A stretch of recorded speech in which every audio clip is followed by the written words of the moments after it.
বৃষ্টি বা বর্ষা শুরু হলেই বেগুন গাছের গোড়া পচার একটা কমন সমস্যা হয়ে দাঁড়ায়। হ্যাঁ বন্ধু, বেগুন গাছের গোড়ার কিছুটা ওপর দিয়ে আপনি দেখতে পাবেন ছাল পচছে এবং তার পরবর্তীতে শেকড়গুলি পচে ধীরে ধীরে ওই গাছটা মারা যাচ্ছে।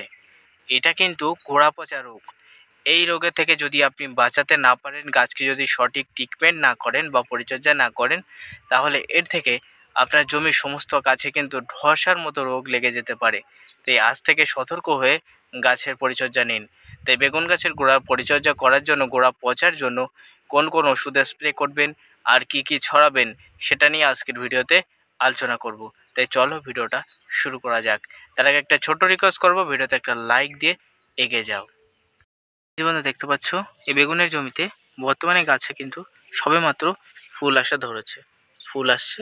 আর এই গাছে কিন্তু সবেমাত্র বেগুন একটা থেকে দুটো আসা কিন্তু শুরু হয়েছে। তো তোমরা কিন্তু দেখতে পাচ্ছ, এই দেখো বেগুন কিন্তু সবে কিন্তু একটা থেকে দুটো এই যে আসা কিন্তু শুরু হয়েছে। এই গাছগুলির যথেষ্ট হারে যদি আমরা পরিচর্যা না করি এই বৃষ্টি বা বর্ষার সময়, তাহলে আমাদের গাছের অধিকাংশ গোড়া পচে যেতে পারে। হ্যাঁ বন্ধু, বেগুনে যেমন খরচ, প্রচুর পরিমাণে কিন্তু খরচ আমরা কিন্তু এবছর করলাম বেগুন চাষের ক্ষেত্রে।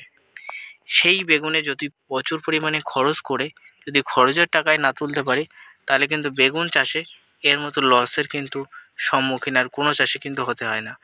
কারণ এখানে গ্রীষ্মকালীন ক্ষেত্রে সিনজেন্টা কোম্পানির সিমিডিস ছাড়া কোনো ওষুধে কিন্তু কাজ করে না। সিনজেন্টার অ্যাম্পেলিকো আছে, তার দামও প্রচুর রয়েছে।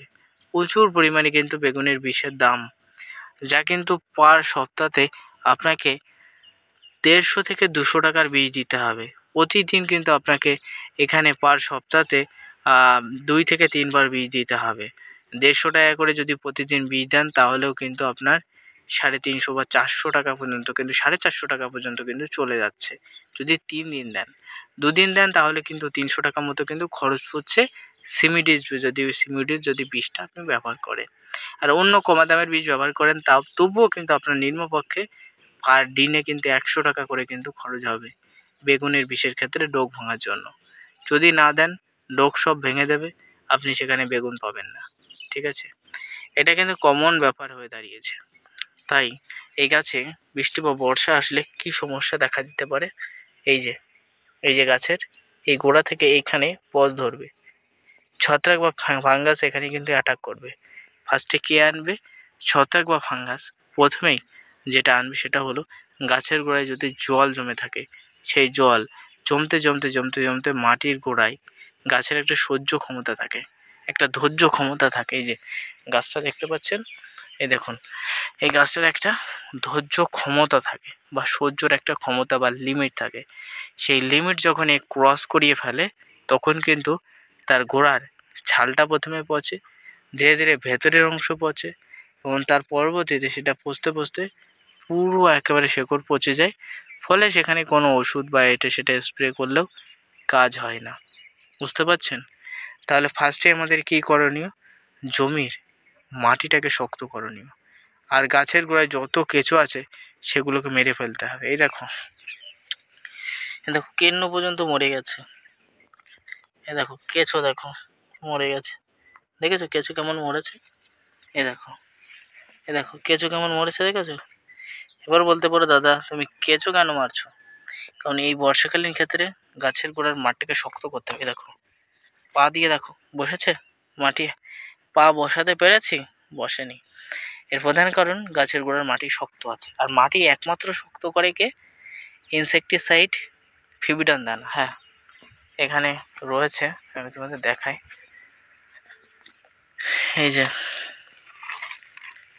যে কার্বোফ্লোরেনের ডন 3G দেখতে পাচ্ছ, এখানে ছড়ানো হয়েছে কার্বোফ্লোরেনের ডন 3G ইনসেকটিসাইড। এছাড়াও আরও বিষ রয়েছে, কিন্তু ওখানে প্রচুর দেখো পিঁপড়ে রয়েছে, আমি হাত দিতে পারছি না। এছাড়াও কিন্তু ওখানে ফিবিডন দানাও আছে। তাহলে কার্বোফ্লোরেনের কী করতে হবে? ডন 3G। এখনও কিন্তু কার্বোফ্লোরেনের 4G বার হয়নি, 3G কিন্তু বর্তমানে চলছে। এই কার্বোফ্লোরেনের 3G এই দানাদার নীল দানা হয়, অনেকটা কিন্তু লিলচে দানা হয়।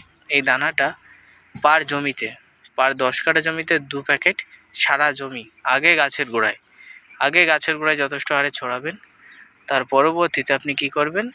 গাছের গোড়ায় ছড়ানোর পর সারা জমি একেবারে ছড়িয়ে দেবেন। যতটা পারবেন আপনার সারা জমি একেবারে হাতের সাহায্যে ছড়িয়ে দেবেন। আমাদের যেহেতু 5 কাঠা মতো জমি, এখানে 5 কাঠা মতো জমি আছে, তাই আমরা কিন্তু 1 প্যাকেট দিয়েছি। তোমার যত পরিমাণে জমি আছে তুমি সেই পরিমাণে কিন্তু ব্যবহার করবে, ঠিক আছে? তাহলে এ কি করে, মাটির কেঁচোটাকে মারে। মাটির ভিতরে কেঁচো কিন্তু যদি গাছের গোড়ায় ছিদ্র করে, সেই ছিদ্র দিয়ে জল গাছের শেকড়ের গোড়ায় যাবে, শেকড় পচবে, এটা কিন্তু করে থাকে। দ্বিতীয়ত এ কী করে, মাটিকে শক্ত করে। মেনলি এ মাটি শক্ত করার জন্য কাজ করে। কেঁচো মারা উদ্দেশ্য না, উদ্দেশ্য হলো মাটিকে শক্ত করা। 1 নম্বর কাজ গেল। তাহলে মাটি শক্ত হলে সেখানে জল ওখানে হলেই গড়িয়ে চলে যাবে দূরে, ফলে জল বাঁধবে না, গাছের গোড়া পচবেও না। কমন ব্যাপার হয়ে দাঁড়িয়েছে। অনেকে বলছো দাদা ছত্রাকনাশক ঢালো, অনেক দেখবে ইউটিউবার বলে দাদা গাছে তোমরা গাছে ছত্রাকনাশক স্প্রে করো, এটিভ স্প্রে করে দাও, গাছের গোড়ায় গোড়ায় মগে করে ঢেলে দাও, এ করো হেন করো তেন করো।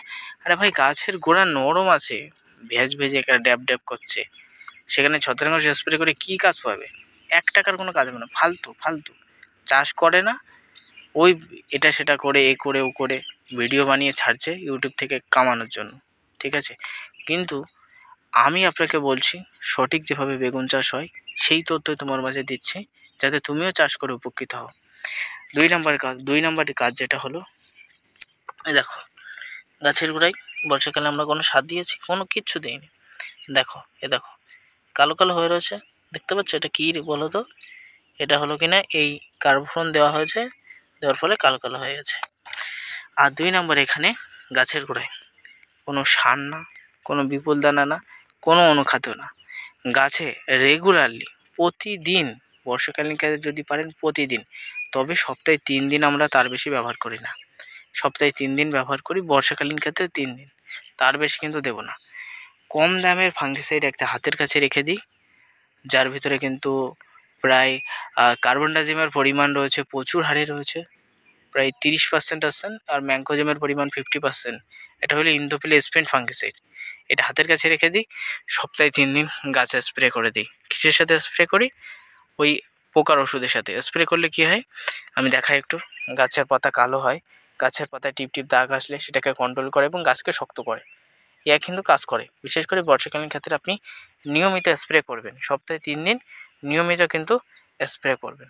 এবং তার পরবর্তীতে যখনই বর্ষা আসলে দেখছেন স্প্রিন্ট স্প্রে করছেন, তবু 2-1টা গাছের গোড়া মাঠে শক্ত রয়েছে, কার্বোফোন স্প্রে করেছেন শক্ত রয়েছে, একটা গাছের গোড়ায় দেখতে পাচ্ছেন একটু গোড়া পচে গেছে, সঙ্গে অবহেলা করবেন না, বাজারে চলে যাবেন। বাজারে চলে গিয়ে আপনাকে ক্রয় করতে হবে একমাত্র একটা ফাঙ্গিসাইড। বিশেষ করে বেগুন গাছের গোড়া পচার ক্ষেত্রে ব্যাপক হারে কাজ করে আমি দেখেছি, সেটা হলো জেইউ কোম্পানি আর্ট ফাঙ্গিসাইড। আমি ছবি দিয়ে দেবো, দেখে নেবেন। জেইউ কোম্পানির আর্ট ফাঙ্গিসাইড, হ্যাঁ বন্ধু, এই জেইউ কোম্পানির আর্ট ফাঙ্গিসাইডের ভিতরে নামি দামি কোম্পানির ছত্রাকনাশক রয়েছে, যা স্প্রে করলে আপনি আগে গাছে স্প্রে করবেন, তারপরে গাছের গোড়ায় ছালে বাকলে স্প্রে করে দেবেন। দেখবেন সেই পচাটাকে কন্ট্রোল করে আপনার বেগুন গাছকে শক্ত করে দিচ্ছে, ফলে গাছ আর মরবে না, আর গাছে কিন্তু পচাও থাকবে না। যদি না পেয়ে থাকো হাতের কাছে সব জায়গায়, ভারত বাংলাদেশ সব জায়গায় নেটিভও পাওয়া যাচ্ছে। ওই নেটিভও 10 লিটারে 15 গ্রাম গাছের গোড়ায় স্প্রে করো, গাছকে শক্ত করবে আর গোড়া পচাকে কন্ট্রোল করবে। তবে হ্যাঁ, ইন্দোফিল স্প্রিন্ট ফাঙ্গিসাইড বেগুন গাছে স্প্রে করেই যাবেন, কারণ আমি দেখেছি ইন্দোফিল স্প্রিন্ট ফাঙ্গিসাইড যদি বেগুন গাছে স্প্রে করা হয়, বিশেষ করে বর্ষাকালীন ক্ষেত্রে বেগুন গাছে ফুলের পরিমাণ বাড়ে, বেগুনকে দাঁড় করায় এবং গাছকে গোড়া পচা, পাতা পচা প্রভৃতির হাত থেকে রক্ষা করে। তাই বর্ষাকালীন ক্ষেত্রে এইভাবেই গাছগুলির গোড়া পচা, ধসা প্রভৃতির হাত থেকে গাছকে মুক্ত রাখবেন। এটা নিয়ে আজকের ভিডিওতে সুন্দরভাবে ডিসকাস করলাম। ভিডিও ভালো লাগলে প্রত্যেকে লাইক করো, চ্যানেল নতুন হলে সাবস্ক্রাইব করে আমার পাশে থেকো। আর অবশ্যই কোন জেলা থেকে তুমি ভিডিওটা দেখছো কমেন্টে কমেন্ট করো।